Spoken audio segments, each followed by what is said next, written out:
Ah, j'ai froid parce que j'ai plus de chauffage et je me suis mis en t-shirt pour faire genre je tournais différents jours. Je viens de tourner le short que vous avez vu sûrement hier à l'instant. Cette mèche de branleur là, faut que je la coupe. Il me reste 365 jours de chômage. Et là, vous vous dites, mais pourquoi il parle de chômage? Je croyais qu'il gérait une boîte à côté, machin. Oui, je gère une boîte. On fait du chiffre d'affaires, presque 250 000 euros comme vous pouvez le voir. Mais qu'est-ce qu'il fait le bon toinard? Il paye des salariés alors qu'il a pas les moyens. Et du coup, il se paye jamais. Ma femme va bientôt se barrer, donc si vous voulez que ce soit pas le cas, on m'aide à développer cette petite merde. Donc, aujourd'hui, on parle argent. Je vais essayer de faire très vite. Oh, je me vois dans le Apple de mon téléphone. Le BP. Je vais vous le mettre à l'écran et en même temps, je vais le commenter. En gros, ce qu'il faut retenir, c'est que d'abord, j'ai fait des études de marché comme on aime faire des études de marché de nos jours, c'est-à-dire avec ChatGPT. Cette étude de marché, qu'est-ce qu'elle nous dit? Alors, je vous rassure, j'ai un peu vérifié les sources quand même. Dans le monde, on a 15 millions de personnes qui font des sports vent dépendants. Là-dedans, on parle plutôt de sport nautique. Donc, peut-être qu'il n'y a même pas les parapentistes et tout ça. En Europe, 3 à 5 millions de personnes. 500 à 800 000 personnes en France. Si je prends mes projections, en gros, moi, je suis parti sur un marché de 700 000 personnes. Si on va sur le site quelque chose.gouv, j'ai oublié, mais ils disent qu'il y a 13 millions de plaisanciers en France. Alors, correction, j'ai tout simplement tapé sur Google nombre de plaisanciers. J'arrive sur le site du ministère de la Mer qui dit que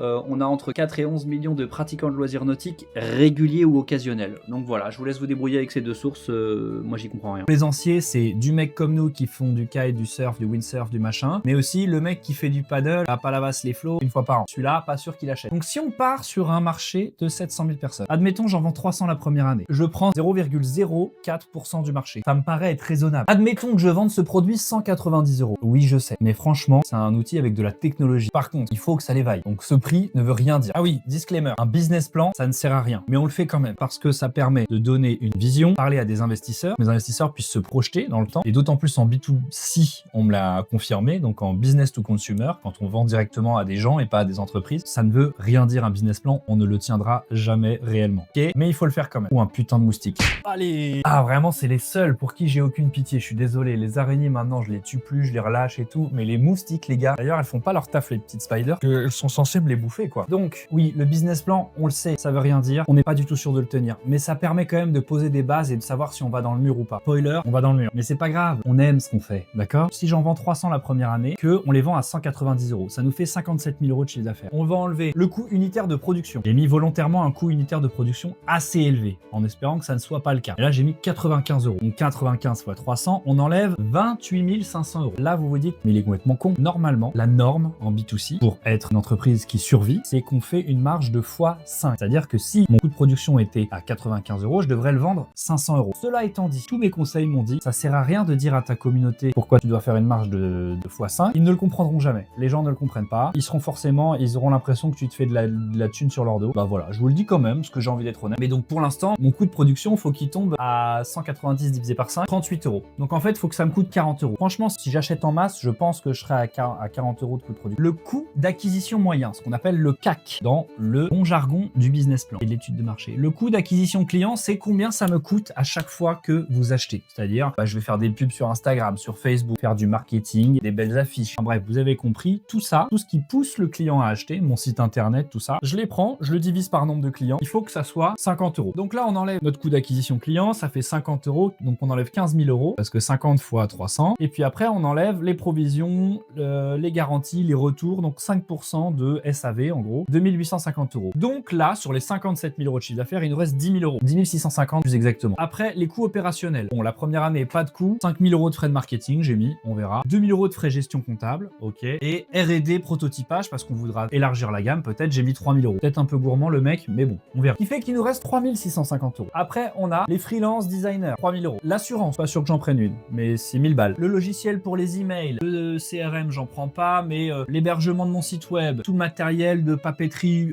bureautique, machin, les frais de poste, j'ai mis 1000 euros. Bon, je pense que ce sera plus. La CVAE, la TAC VCCAE, bref, les taxes. J'ai enlevé de la thune aussi. Et puis après, bah, les trajets, la SNCF, tout ça, tout ce qui est trajet pour aller vendre ma petite boutique, qui fait qu'on arrive à moins 5029 euros. C'est ce que je fais la première année. perte de 5000 €. C'est normal. Première année d'une startup, on n'est pas rentable. Par contre, là, c'est le stress test. C'est-à-dire que j'ai vraiment pris le pire scénario. En année 2, un résultat de 23 000 € positif parce que on en aura vendu 1000. Admettons qu'en troisième année, on en vende 2500. Là, on arrive à un résultat de 27 000 €. Pourquoi? Parce que moi, je me paye 40 000 €. J'ai pris un alternant à 8 000 €. J'ai pris un chef de projet. J'ai embauché quelqu'un à 35 000 € l'année. J'ai 10 000 € de frais marketing. Bref, j'augmente beaucoup les coûts. Mais pareil, je vous ai dit, c'est le scénario le pire. Et bah voilà. Maintenant, si on est plutôt optimiste, en troisième année, on devrait faire 300 000 € de chiffre d'affaires. Maintenant, ça, c'est les scénarios optimistes. Encore une fois, les BP, ça dit jamais la vérité. Ça donne une idée. Donc voilà, vous avez une petite idée du business plan. Je pense que ça sert à rien de creuser plus loin, mais vous voyez où on en est. Maintenant, il faut que j'arrive à définir quels sont les coûts là, et surtout la technologie finale, parce que là, mon Arduino, il m'était revenu à 7 € à peu près. Chaque servomoteur aussi m'était revenu à 7 €. Donc ça veut dire qu'on a, bon, je compte pas les fils qui coûtent que dalle, mais une quarantaine d'euros, je me souviens, pour le matériel Arduino plus machin. Après, faudra compter l'affiche, le cadre, temps main d'œuvre. Donc en fait, on monte vite. Le but, c'est que ça, en gros, ça me coûte 5 € parce que j'en achèterai en masse. Après, bah, le temps, c'est mon temps. Donc voilà, mes petits camarades, on a fait le tour de la question. S'il y a des gens qui s'y connaissent en B2C, qui ont déjà lancé des business sur Internet, moi, je viens du monde du logiciel SaaS, donc du logiciel par abonnement pour entreprise, des modèles bien plus rentables. Mon Dieu, qu'est-ce que je fous là-dedans maintenant? Je serais ravi d'avoir vos conseils. N'hésitez pas à me contacter. Je vous aime. Je sais pas pourquoi je vous dis ça. On se voit à bientôt, soit sur les spots, soit sur Internet. Ciao!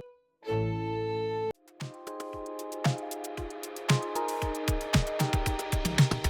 la femme et j'ai la thune, j'ai la voiture, j'ai la maison, j'ai les amis, j'ai les projets, mais je suis toujours